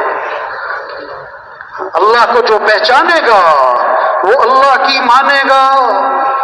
زندہ آدمی کو سوئی چبھے، چیخ نکل جائے، مردہ کو خنجر لگے، وہ ٹس سے مس نہ ہو۔ جس کا دل زندہ ہوگا یعنی دل میں اللہ کی عظمت ہوگی اور دل میں اللہ کی محبت ہوگی اور دل میں اللہ سے ہونے کا ذہن ہوگا، تو جب اذان سنے گا نا اللہ اکبر اللہ اکبر، دکان چھوڑے گا، دفتر چھوڑے گا، بستر چھوڑے گا، کاروبار چھوڑے گا، چلے گا مسجد کی طرف۔ اگر دل مردہ ہے، دل مردہ ہے، دل میں دنیا کی عظمت ہے، چیزوں کا شوق ہے، چیزوں کا یقین ہے، کاروبار کی عظمت ہے، پیسے کا یقین ہے، تو اذان پہ اذان سنے گا اور ٹس سے مس نہ ہوگا۔ ہاں، صحابہ جب اذان سنتے تھے دکانیں بند، کاروبار بند، جہاں اذان ہوئی سب مسجد۔ تبلیغ میں محنت ہو رہی کہ ایسے سب اللہ کو پہچانے، یقین اللہ کی ذات پر آئے، یقین حضرت محمد صلی اللہ علیہ وسلم والے اعمال پر آئے، اور کیسے نماز زندہ ہو جائے۔ جو فجر کی نماز پڑھے گا، پھر ظہر کی نماز پڑھے گا، فجر سے لے کر ظہر تک اللہ اس کے گناہ معاف فرما دیں گے۔ عصر پڑھے گا، عصر تک معاف، مغرب پڑھے گا، مغرب تک معاف، عشاء پڑھے گا، عشاء تک کے معاف۔ اور کیسی عجیب بات جو حدیث میں آتا ہے، عشاء کی نماز جماعت سے پڑھ لے، پھر فجر کی نماز جماعت سے پڑھ لے، ساری رات عبادت کا ثواب ملے گا۔ یہ فضا بن جائے پوری کراچی میں، فجر میں مسجدیں بھر جائیں۔ محسن کیا کہہ رہا ہے؟ الصلاۃ خیر من النوم، الصلاۃ خیر من النوم، نماز بہتر ہے کس سے؟ نیند سے۔ نماز بہتر ہے کس سے؟ ہاں، اذان سنتے ہی اذان ہوگی بھائی، اذان ہوگی، چلو چلو چلو۔ آپ صلی اللہ علیہ وسلم نے فرمایا نماز میری آنکھوں کی کیا ہے؟ بولو بھائی۔ آپ صلی اللہ علیہ وسلم نے فرمایا جو صبح مسجد کی طرف جاتا ہے جس کے ہاتھ میں ایمان کا جھنڈا، اور جو صبح مسجد نہیں گیا، دکان دفتر کاروبار بازار جاتا ہے، اس کے ہاتھ میں کس کا جھنڈا؟ توبہ توبہ توبہ توبہ، شیطان پر تو لعنت ہے، اور شیطان کا جو جھنڈا لے کے پھرتا رہے، توبہ توبہ توبہ توبہ توبہ۔ ہاں، حدیث میں آتا ہے جو صبح اٹھ کے جو صبح اٹھا نماز نہیں پڑھی، جس نے فجر کی نماز نہیں پڑھی، آپ صلی اللہ علیہ وسلم نے فرمایا اس کے کانوں میں شیطان نے پیشاب کر دیا۔ توبہ توبہ۔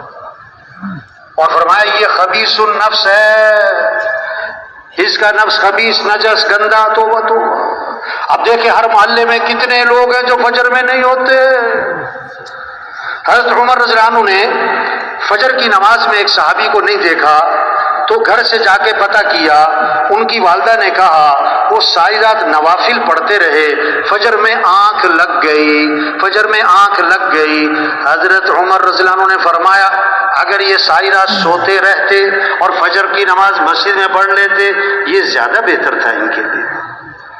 اب دو باتیں سمجھ میں آئی اس قصے سے کہ جو فجر میں نہ آئے جا کے پتہ کرو بھائی، اور رات کو کوئی ایسا عمل نہ کرو کہ فجر میں اٹھنا مشکل ہو جائے، فجر میں اٹھنا مشکل ہو جائے۔ شریعت کا مزاج کیا ہے؟ رات کو جلدی سونا اور صبح کو جلدی، بولو بھائی، رات کو جلدی سونا اور صبح کو جلدی۔ اب آج کل 7:30 8، چلو 8 بجے تک عشاء ہو رہی، 9 بجے، چلو 10 بجے تک بھی آدمی سو جائے تو 4 بجے تک نیند پوری ہو گئی۔ اب صبح کا وقت، برکت کا وقت، ہم سب کس کے محتاج ہیں؟ تو کس کے سامنے کھڑے ہو جائیں، کس سے مانگیں، کس کے سامنے سر جھکائیں، کس کے سامنے ماتھا ٹکائیں، کس کے سامنے ہاتھ پھیلائیں؟ یہ فضا بنے۔ توبہ توبہ۔ ایک آدمی کہنے لگا اب تو میں نے جلدی سونا شروع کر دیا، اس کو کئی دفعہ سمجھایا جلدی سویا کرو۔ ہاں مولانا صاحب میں نے جلدی سونا شروع کر دیا۔ اچھا واہ بھی واہ، کتنے بجے سوتے ہو؟ کہتا 1 بجے۔ استغفر اللہ، 1 بجے جلدی سو رہے؟ رات اللہ نے سونے کے لیے بنائی بھائی۔ ہاں، تبلیغ میں محنت ہو رہی، نماز زندہ ہو، صبح ہی صبح مسجدیں بھر جائیں۔ واہ واہ، کیا اسلام کی عزت اور اسلام کی شان و شوکت، اس منظر کو تصور میں لائیں۔ فجر میں لوگ چوک در چوک مسجد جا رہے ہیں، بڑے بوڑھے مسجد جا رہے ہیں، جوان بچے سب مسجد جا رہے ہیں۔ واہ واہ واہ واہ، کیا خوبصورت منظر ہوگا۔ یہ محنت ہے کہ نماز زندہ ہو جائے۔ اللہ نے مال دیا تو زکوٰۃ، یہ مال اس لیے نہیں کہ خواہشات پہ خرچ کرے، مال اس لیے کہ اللہ کے راستے میں خرچ کرے۔ ہاں، حضرت عمر رضی اللہ عنہ نے نا تھیلی میں دراہیم، دینار دراہیم سے بھری تھیلی، اور اپنے خادم سے فرمایا، غلام سے، جاؤ ابو عبیدہ بن جراح رضی اللہ عنہ کے پاس اور ان کو کہو کہ عمر نے آپ کے لیے دیے ہیں، اپنی ضرورت میں خرچ کریں، اور پھر دائیں بائیں بیٹھ جانا، دیکھنا وہ کیا کرتے ہیں۔ غلام نے لیا اور حضرت ابو عبیدہ بن جراح رضی اللہ عنہ کے پاس پہنچا کہ حضرت عمر نے آپ کے لیے دیے ہیں، اپنی ضرورت میں خرچ کرنے کے لیے۔ انہوں نے ہاتھ اٹھائے، حضرت عمر کو دعائیں دیں، اللہ برکت دے عمر کو، جزائے خیر دے عمر کو، یہ شریعت کا مزاج ہے، کوئی آپ پر احسان کرے تو اس کے لیے دعا کریں، اس کے لیے دعا کریں۔ اور پھر وہ اپنے خادم کو بلایا، یہ 5 فلاں کو دے آؤ، یہ 7 فلاں کو دے آؤ، یہ 9 فلاں کو دے آؤ، اور سارے کے سارے تقسیم کر دیے۔ مال اس لیے خادم غلام نے آ کر حضرت عمر رضی اللہ عنہ کو سارا قصہ سنایا، دوبارہ تھیلی میں دراہیم دنانیر بھرے اور فرمایا، جاؤ معاذ بن جبل رضی اللہ عنہ کے پاس اور ان سے کہو عمر نے آپ کے لیے دیے ہیں اپنی ضرورت میں خرچ کرنے کے لیے، اور پھر دائیں بائیں بیٹھ جانا، دیکھنا وہ کیا کرتے ہیں۔ غلام لے کر پہنچا، عمر نے آپ کو دیے، اپنی ضرورت میں خرچ کریں، اچھا اللہ عمر کو جزائے خیر دے اور برکت دے، اس کا بدلہ دے۔ پھر اپنے باندھی کو بلایا، یہ 5 فلاں کو دے آؤ، یہ 7 فلاں کو دے آؤ، اتنے فلاں کو دے آؤ۔ تو اندر سے بیوی نے چیخ کر کہا، ہمارے پاس بھی کچھ نہیں ہے، ہمیں بھی کچھ دے دو۔ تو تھیلی بیوی کی طرف پھینک دی، اس میں 2 درہم باقی رہ گئے تھے۔ غلام نے آ کر حضرت عمر رضی اللہ عنہ کو سنایا تو حضرت عمر رضی اللہ عنہ نے فرمایا کہ واہ واہ، یہ سارے ایک ہی طرح کے آپس میں بھائی بھائی ہیں، ایک ہی مزاج ہے ان کا۔ مال اس لیے ہے، خواہشات پوری کرنے کے لیے نہیں ہے۔ ہاں، مال آیا تو اللہ کے راستے میں۔ آپ قرآن کی آیت آئی، من ذا الذی یقرض اللہ قرضا حسنا، کون ہے جو اللہ کو قرض حسنہ دے؟ ہاں، ابو دحدہ رضی اللہ عنہ، ایک صحابی حضور کے پاس حاضر ہوئے کہ حضور اللہ قرض مانگتے ہیں؟ فرمایا ہاں، کہ حضور یہ میرا باغ ہے، اس زمانے کی سب سے قیمتی چیز کھجور کا باغ، پورا باغ 600 درخت کھجور کے، کہ حضور یہ باغ میں اپنے رب کو قرض میں دے رہا ہوں۔ واپس آئے، بیوی بچے باغ میں ہی رہتے تھے، گھر ان کا باغ کے اندر تھا، تو باغ کے اندر داخل نہیں ہوئے، کنارے پہ کھڑے ہو کے آواز دی، اے ام دحدہ، اس باغ سے باہر نکل آؤ، کیونکہ یہ باغ میں اپنے رب کو قرض میں دے چکا ہوں۔ ہاں، مال اس لیے ہے، جب ایمان بنے گا، اللہ کی ذات پر یقین آئے گا، آخرت کا یقین آئے گا، تو پھر کیا ہوگا؟ پھر اعمال کا شوق، نماز کا شوق، پھر مال اللہ کے راستے میں، پھر زکوٰۃ دے گا۔ حدیث میں آتا ہے اللہ نے اتنی زکوٰۃ مالداروں پر فرض کی ہے کہ جو اس زمانے کے ضرورت مند لوگوں کے لیے کافی ہو جائے۔ حدیث میں آتا ہے جس مال کی زکوٰۃ نہ دی جائے گی، وہ مال گنجا سانپ بنا کر قیامت کے دن اس کو ڈسے گا اور کہے گا میں ہی تیرا مال ہوں، میں ہی تیرا خزانہ ہوں۔ ہاں، جب ایمان بنے گا نا، پھر شوق ہوگا، رمضان آ رہا ہے، واہ واہ بھائی رمضان آ رہا ہے، بھائی رحمت والا مہینہ آ رہا ہے، بھائی برکت والا مہینہ آ رہا ہے، بھائی مغفرت والا مہینہ آ رہا ہے، بھائی دعاؤں والا مہینہ آ رہا ہے، بھائی اللہ سے مانگنا ہے۔ حدیث میں آتا ہے جب رمضان کا مہینہ آتا ہے، اللہ عرش اٹھانے والے فرشتوں سے فرماتے ہیں اپنی اپنی عبادت چھوڑ دو، اب تمہارا ایک ہی کام ہے، روزے داروں کی دعاؤں پر آمین کہتے رہو۔ ہاں، شوق ہو۔ حدیث میں آدمی نے ایک روزہ چھوڑ دیا رمضان کا، ساری زندگی روزے رکھتا رہے، ایک روزہ چھوڑنے کا جو نقصان ہوا ہے اس کی تلافی نہیں ہو سکتی۔ ہم مسلمان ہیں، سلف صالحین کے بارے میں سنا، جب رمضان جاتا تھا 1 مہینہ افسوس، 2 مہینہ افسوس، 3 مہینہ افسوس، اور پھر جب رمضان آنے والا تو اس سے پہلے 3-4 مہینے پہلے شوق چڑھ جاتا تھا، خوشی چڑھ جاتی تھی کہ واہ واہ رمضان آ رہا ہے، رمضان آ رہا ہے۔ جب ایمان بنے گا نا، پھر یہ شوق ہوگا نماز کا، شوق ہوگا رمضان روزوں کا، شوق ہوگا اللہ کے گھر جانا ہے، بیت اللہ، حج پہ جانا ہے۔ حدیث میں آتا ہے جس پر حج فرض ہے اور وہ نہیں کرتا، آپ نے فرمایا مجھے کوئی پرواہ نہیں، یا یہودی ہو کے مرے یا عیسائی ہو کے مر جائے۔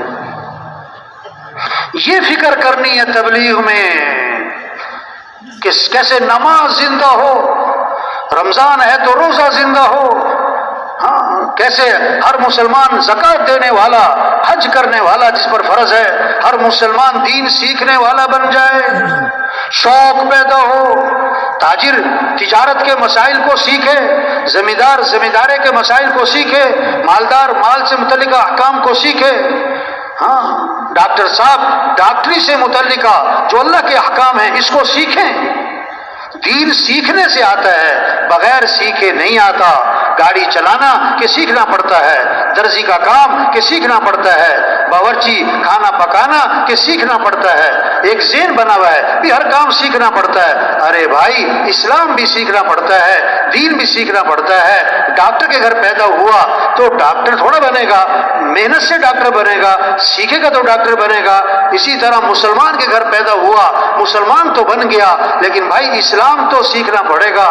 اسلام دیکھو غسل کے فرض یاد کرنے میں ایک ہفتہ نہیں، ایک دن نہیں، ایک گھنٹہ نہیں، صرف 1 منٹ لگتا ہے۔ آج ہمارے کتنے مسلمان بھائی ہیں جن کو غسل کے فرض نہیں آتے، جنازے کی دعا نہیں آتی، دعائے قنوت نہیں آتی، نماز کے فرائض کا پتہ نہیں ہے۔ تبلیغ میں محنت ہے، کیسے ہر مسلمان دین کو سیکھے، دین کو سیکھے، اللہ کے احکام کو سیکھے، شریعت کیا ہے، سنت کیا ہے، اللہ کا حکم کیا ہے، رواج کو نہیں شریعت کو دیکھنا ہے، فیشن کو نہیں سنت کو دیکھنا ہے، اللہ کے حکم کو دیکھنا ہے، حضور صلی اللہ علیہ وسلم کے طریقے کو دیکھنا ہے۔ ایک بچہ کھانا کھانے بیٹھا، آپ صلی اللہ علیہ وسلم کے ساتھ آپ نے فرمایا کہ بیٹا بسم اللہ پڑھ کے کھانا کھاؤ، دائیں ہاتھ سے کھانا کھاؤ، اپنے سامنے سے کھانا کھاؤ۔ اس کو کیا سکھایا ہے؟ دین سیکھنے سے آتا ہے، دین پوری زندگی ہے۔ ایک بچہ اپنے والد کے ساتھ جا رہا ہے، آپ صلی اللہ علیہ وسلم نے فرمایا یہ تمہارے ساتھ کون ہے؟ کہ حضور میرے والد ہیں۔ فرمایا ان کے آگے آگے نہ چلنا، ان کا نام لے کے نہ پکارنا، ان سے پہلے مت بیٹھنا۔ اسلام ایک خوبصورت زندگی کا نام ہے۔ یہ محنت ہو رہی تبلیغ میں، ہر مسلمان دین کو سیکھے، اسلام کو سیکھے، اعمال کے فضائل کو سیکھے، تاکہ اعمال کا شوق پیدا ہو، گھروں میں تعلیم ہو، مسجدوں میں تعلیم ہو، تعلیم کے حلقے ہوں، ہر مسلمان تعلیم کے حلقے میں بیٹھے، اعمال کے فضائل کو سنے تاکہ اعمال کا شوق پیدا ہو جائے، گناہ کے نقصان کو سنے تاکہ گناہوں سے نفرت پیدا ہو جائے۔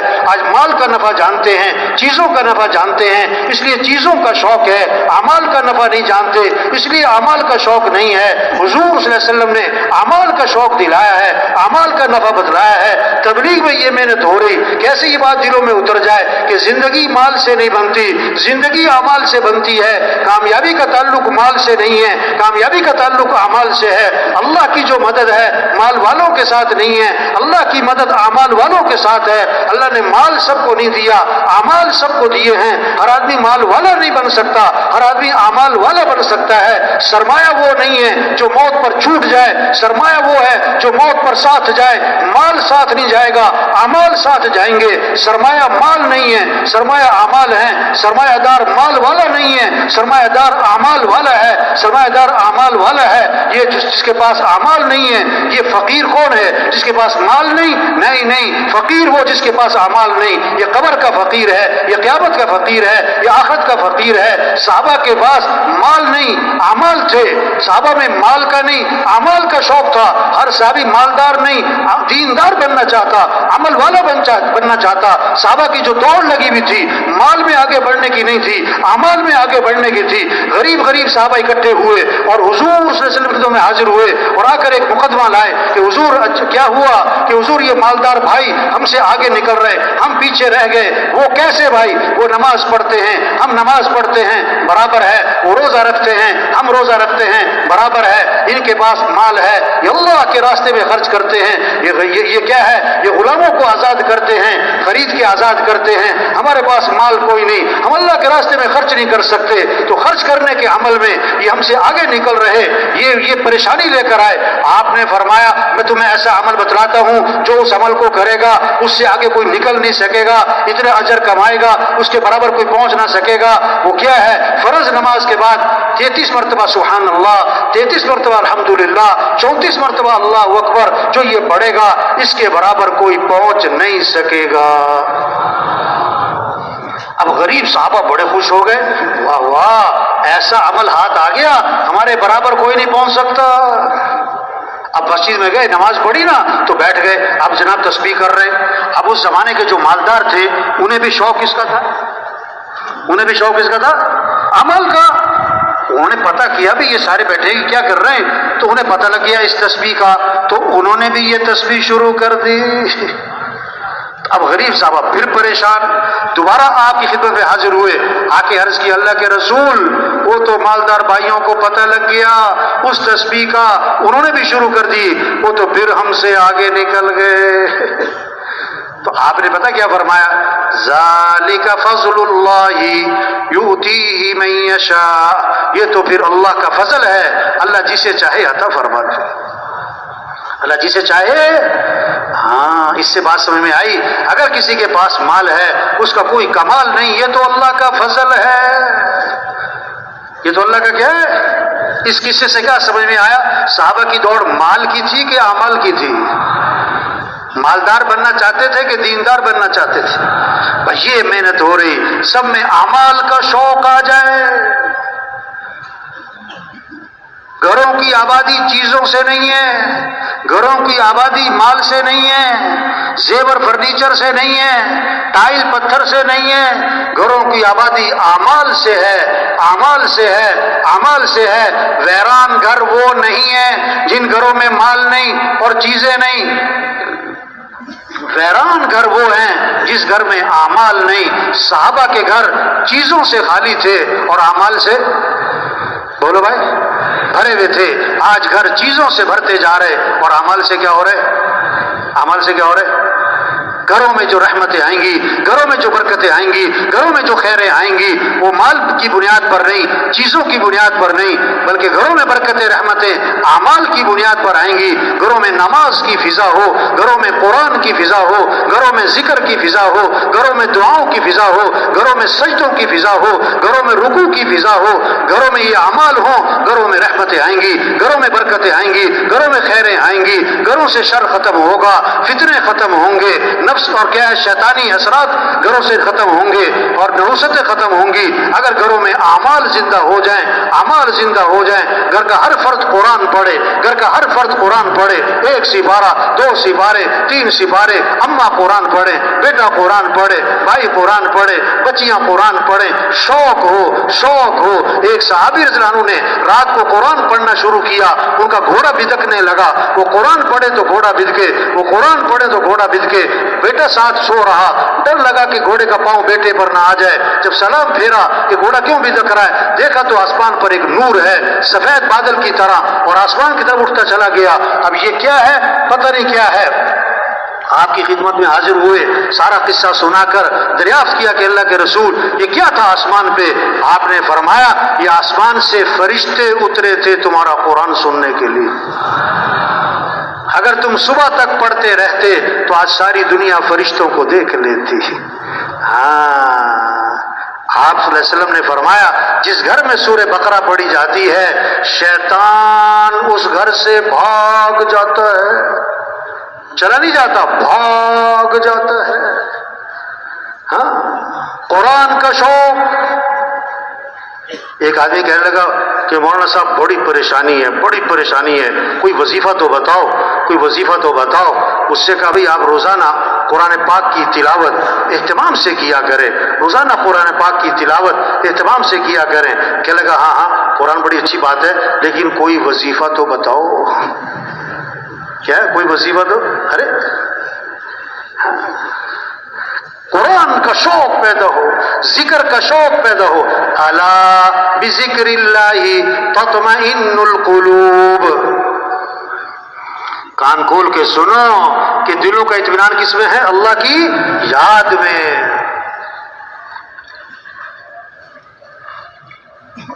اللہ کی ہاں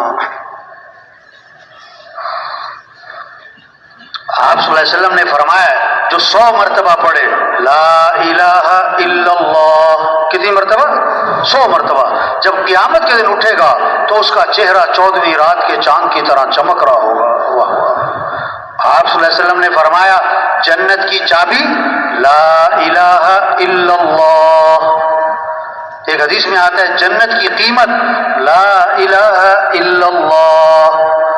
آپ نے فرمایا کوئی گناہ ہو جائے تو فوراً کوئی نیکی کا کام کر لیا کرو صحابہ، تاکہ گناہ کی نوست دھل جائے۔ صحابہ نے عرض کیا حضور لا الہ الا اللہ، اس کا پڑھنا بھی نیکیوں میں شامل ہے؟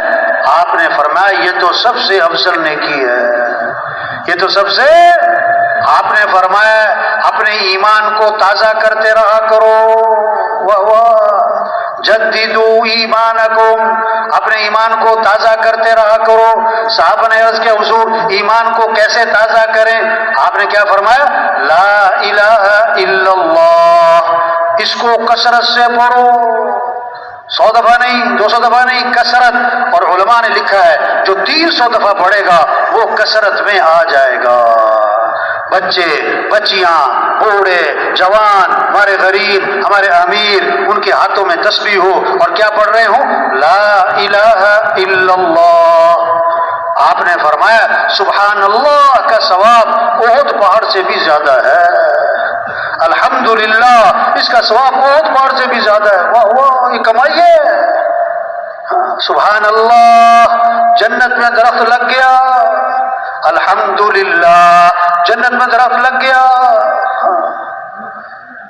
آپ صلی اللہ علیہ وسلم نے فرمایا، کیسی خوبصورت حدیث ہے، کمال کے الفاظ ہیں، کلمتانی خفیفتانی علی اللسانی ثقیلتانی فی المیزانی حبیبتانی الی الرحمن سبحان اللہ وبحمدہ سبحان اللہ العظیم۔ 2 کلمے ہیں جو زبان پر بہت ہلکے ہیں اور قیامت کے دن ترازو میں بڑے وزنی ہیں اور اللہ کو بڑے محبوب ہیں۔ وہ کیا ہے؟ سبحان اللہ وبحمدہ سبحان اللہ العظیم، سبحان اللہ وبحمدہ سبحان اللہ العظیم۔ شوق ہو، اس سے اطمینان، اس سے دلوں کو راحت، اس سے دلوں کو سکون، اس سے بے چینیاں ختم ہوں، اس سے دل کی پریشانیاں ختم ہوں۔ آپ صلی اللہ علیہ وسلم فجر کی نماز کے لیے تشریف لے جا رہے ہیں اور حضرت جویریہ رضی اللہ عنہا مصلی پر بیٹھی ذکر کر رہی ہیں۔ اس کا مطلب کیا ہوا؟ خامن صبح جب فجر میں مسجد میں جائے تو بیوی کہاں پر ہو؟ مصلی پر ہو۔ اور آپ صلی اللہ علیہ وسلم فجر کے بعد واپس تشریف نہیں لائے، اشراق کے بعد نہیں آئے۔ حدیث کے الفاظ ہیں رجع بعد ان اضحى، چاشت کے بعد جب سورج میں تیزی آ گئی، کم از کم 2.5-3 گھنٹے آپ واپس تشریف لائے تو حضرت جویریہ رضی اللہ عنہا اسی طرح مصلی پر بیٹھی ذکر کر رہی ہیں۔ آپ نے وضاحت فرمائی جویریہ میں جب سے گیا ہوں اس وقت سے اب تک تم ذکر کر رہی ہو؟ عرض کیا جی ہاں حضور، اس وقت سے اب تک میں ذکر کر رہی ہوں۔ واہ واہ، جب اللہ سے تعلق ہوگا، جب اللہ سے محبت ہوگی، جب اللہ کی عظمت ہوگی، اب زبانوں پر کس کا نام ہوگا؟ اللہ۔ اب ذکر میں لذت، ذکر میں حلاوت، ذکر میں اطمینان، وقت کے گزرنے کا احساس نہیں۔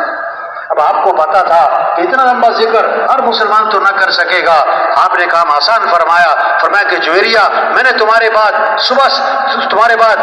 کیا ہے 4 کلمات 3 مرتبہ کہے، اس کا جو اجر ہے نا تمہارے صبح سے اب تک کے ذکر سے زیادہ ہے۔ کیا؟ سبحان اللہ وبحمدہ عدد خلقہ ورضا نفسہ وزینت عرشہ ومداد کلماتہ، اس کا اجر تمہارے صبح سے اب تک کے ذکر سے کیا ہے؟ زیادہ ہے۔ شوق پیدا ہو ذکر کا، تلاوت کا۔ آپ صلی اللہ علیہ وسلم نے فرمایا جو 1 مرتبہ درود شریف پڑھے گا اللہ کی 10 رحمتیں اس پر نازل ہوں گی اور 10 گناہ اس کے معاف ہوں گے اور 10 نیکیاں لکھی جائیں گی اور 10 درجے اس کے بلند ہو جائیں گے۔ کتنی کمائی ہو گئی بھائی۔ آپ نے فرمایا روشن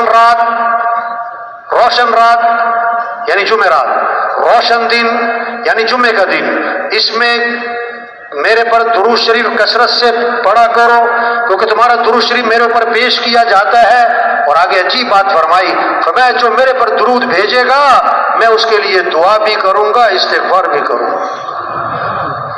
ایک حدیث میں آتا ہے آپ نے فرمایا جو آدمی میرے پر درود شریف پڑھتا ہے، درود شریف بھیجتا ہے، جب تک وہ درود شریف پڑھتا رہتا ہے اس وقت تک اللہ کے فرشتے اس کے لیے رحمت کی دعا کرتے رہتے ہیں۔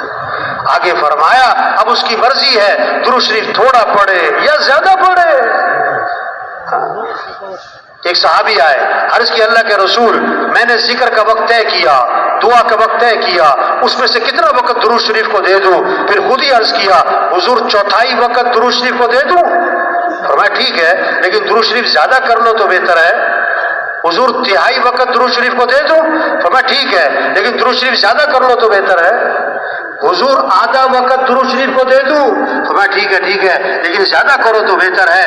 حضور میں 2/3 وقت درود شریف کو دے دوں؟ فرمایا ٹھیک ہے لیکن درود شریف اور زیادہ کرو تو بہتر ہے۔ انہوں نے عرض کیا حضور پھر میں ایسا کرتا ہوں میں سارا وقت درود شریف ہی پڑھتا رہوں گا۔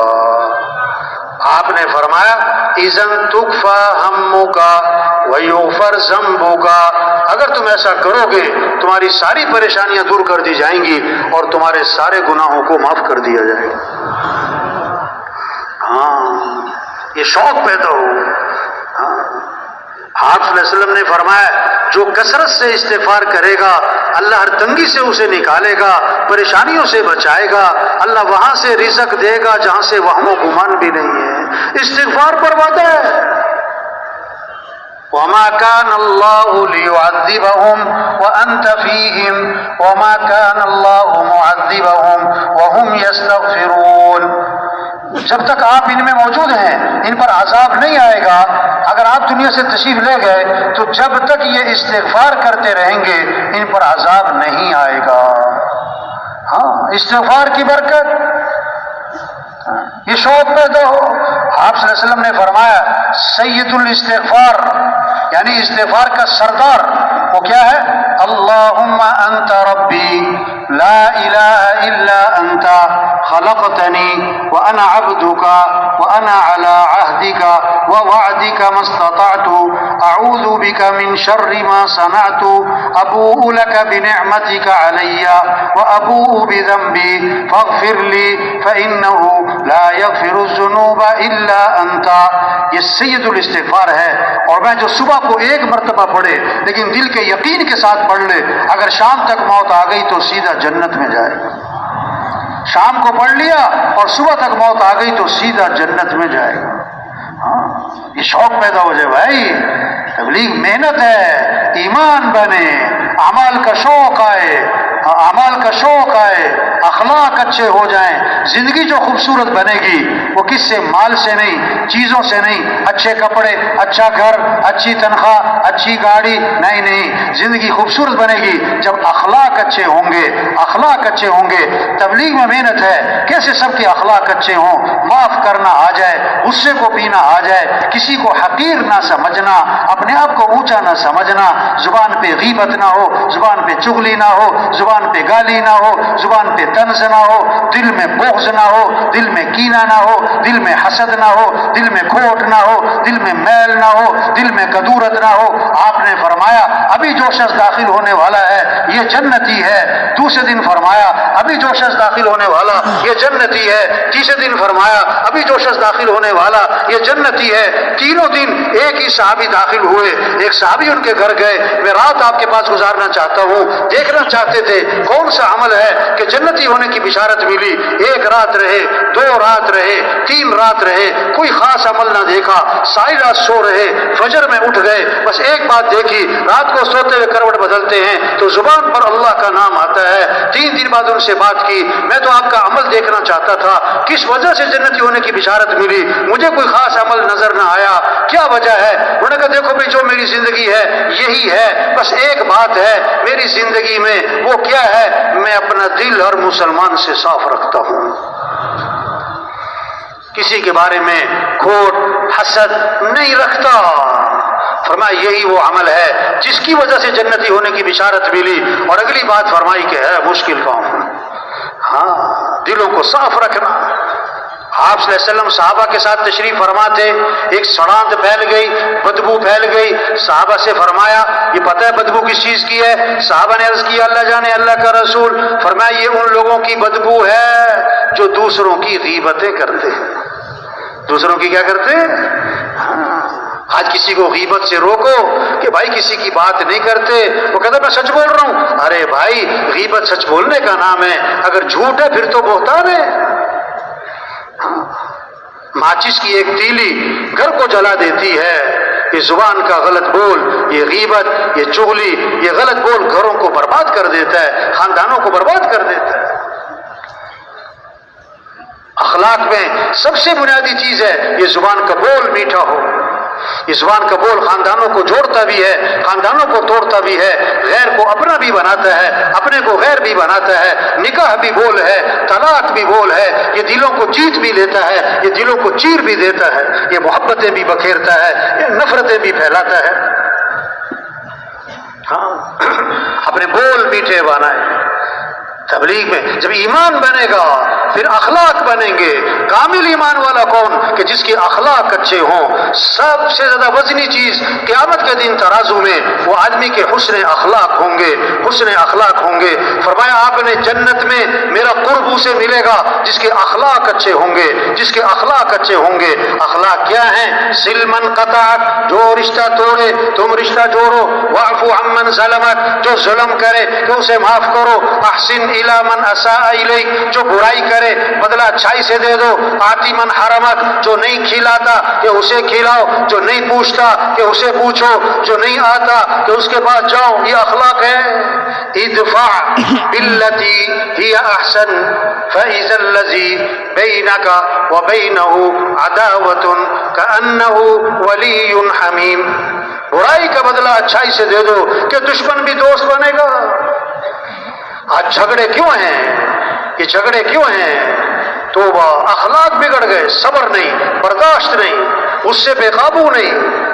ہاں ایک صحابی نے عرض کیا حضور مجھے نصیحت فرمائیں. فرمایا غصے پہ قابو پاؤ. زدنی یا رسول اللہ. حضور کچھ اور نصیحت فرمائے. لا تغضب، غصے پہ قابو کرو. حضور کچھ اور نصیحت فرمائے. فرمایا لا تغضب، غصے پہ قابو کرو. فردد مرارا فقال لا تغضب. بار بار عرض کیا. حضور کچھ اور نصیحت، ہر بار یہی فرمایا غصے پہ قابو کرو، غصے پہ. یہ دفعہ بیان تھا کہ پولیس والوں میں نا سارے پولیس کے لوگ تھے تو یہ حدیث بیان کی کہ حدیث میں آتا ہے آپ نے فرمایا غصے پہ قابو پاؤ. تو سب سے بڑے جو افسر بیٹھے تھے فرمانے لگے اگر اس ایک حدیث پر عمل ہو جائے ہمارے بہت سارے جیل کے تھانوں کے مسئلے حل ہو جائیں. غصے پہ قابو. ہاں آپ نے فرمایا پہلوان وہ نہیں ہے جو کسی کو اٹھا کے پھینک دے، پہلوان وہ ہے جو غصے کے وقت میں اپنے نفس پہ قابو پا جائے. آپ صلی اللہ علیہ وسلم نے فرمایا جس کو غصہ آیا اور وہ غصہ نکالنے پر قادر تھا لیکن غصے کو پی گیا، اللہ قیامت کے دن جنت کی حوریں اس کے سامنے کھڑی کر دیں گے اور فرمائیں گے جو پسند ہے لے لے اس میں سے. کس بات پر؟ غصہ پینے پر. غصہ پینے پر. برداشت. امام احمد بن حنبل رحمۃ اللہ علیہ فرماتے ہیں اگر حسن اخلاق کو 10 حصوں پر تقسیم کر دیا جائے، اگر حسن اخلاق کو 10 حصوں پر تقسیم کر دیا جائے تو 9 حصے حسن اخلاق درگزر کرنا ہے، صبر کرنا ہے، برداشت کرنا ہے، نظر انداز کرنا ہے.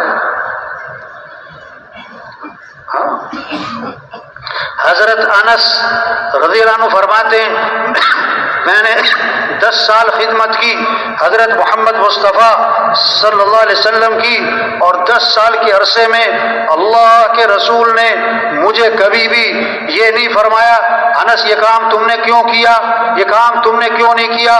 10 سال تک مجھے اف تک نہیں فرمایا. کیوں؟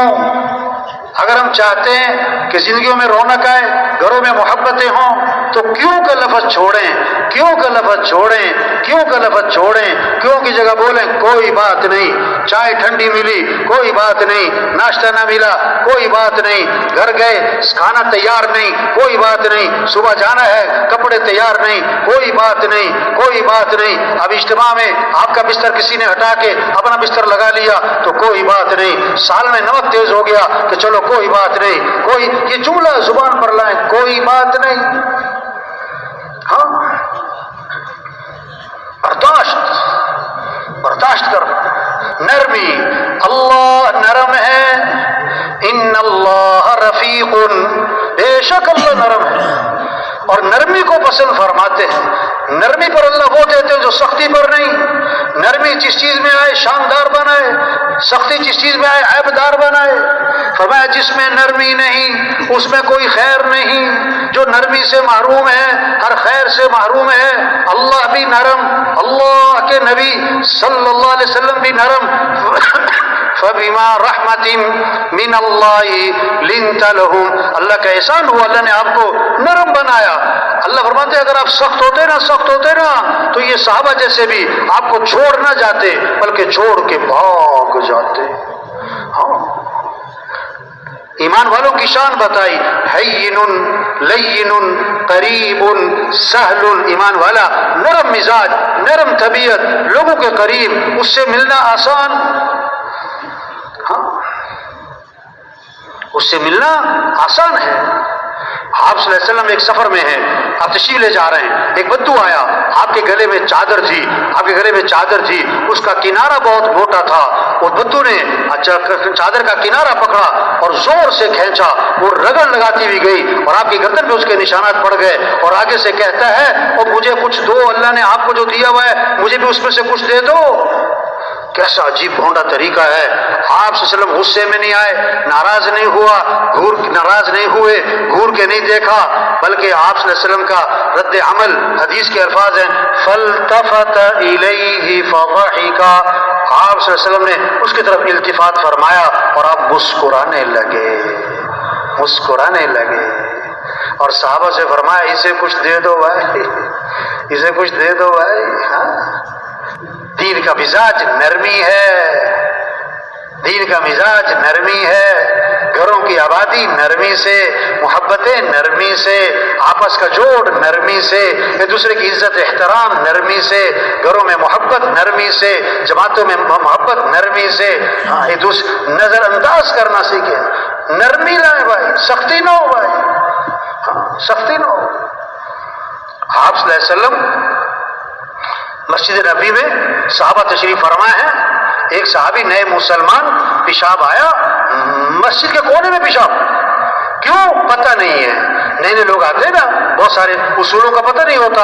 اب وہ نئے صحابی تھے, مسلمان ابھی ہوئے ہیں, پتہ نہیں ہے, اور حضور کی صلی اللہ علیہ وسلم کی مجلس ہے, مسجد نبوی ہے, اور وہاں پیشاب کر رہے ہیں. کتنی بڑی غلطی ہے. تو صحابہ بھاگے روکنے کے لیے, فرمایا نہیں کرنے دو. جب پیشاب سے فارغ ہو گئے تو آپ صلی اللہ علیہ وسلم نے بلا کے سمجھایا یہ مسجد ہے, یہ نماز اور عبادت اعمال کی جگہ ہے, یہاں پیشاب نہیں کرتے. ڈانٹا نہیں, غصے نہیں ہوئے, اور صحابہ سے فرمایا جہاں اس نے پیشاب کیا ہے نا اس کو پانی بہا دو, صاف کر دو. ان سے نہیں فرمایا کہ تم نے کیا ہے تمہیں صاف کرنا پڑے گا. نہیں, یہ طریقہ سکھایا, یہ انداز سکھایا, زندگی گزارنے کا طریقہ سکھایا.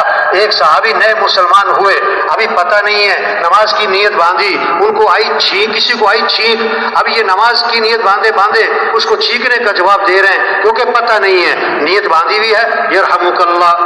اب سب نے ان کی طرف دیکھا کہ یہ کیسا عجیب مسلمان ہے, نماز کی نیت باندھی ہوئی ہے, چھینکنے والے کو جواب دے رہا ہے. اب انہیں اتنا بھی نہیں پتا کہ نماز میں بات نہیں کرتے, نیت باندھے کہہ رہے ہیں, اور تم لوگوں کو کیا مسئلہ ہے, مجھے گور کے دیکھ رہے ہو سارے. تو صحابہ نے اشارہ کیا تو خاموش ہو گئے. مسئلہ کیا ہے پتہ کوئی نہیں لگا. تو سلام پھیرا. ہاں, تو صحابی فرماتے ہیں حضور صلی اللہ علیہ وسلم نے نہ مجھے مارا, نہ مجھے ڈانٹا, نہ مجھے برا بھلا کہا, بلکہ مجھے سمجھایا نماز میں ایسے نہیں کرتے. ہاں, اور آگے بڑا عجیب جملہ بولا. کیا فرمایا, میں نے حضور صلی اللہ علیہ وسلم جیسا معلم نہ پہلے کبھی دیکھا نہ بعد میں کبھی دیکھا. ایسا سکھانے والا نہ پہلے کبھی دیکھا نہ بعد میں کبھی دیکھا.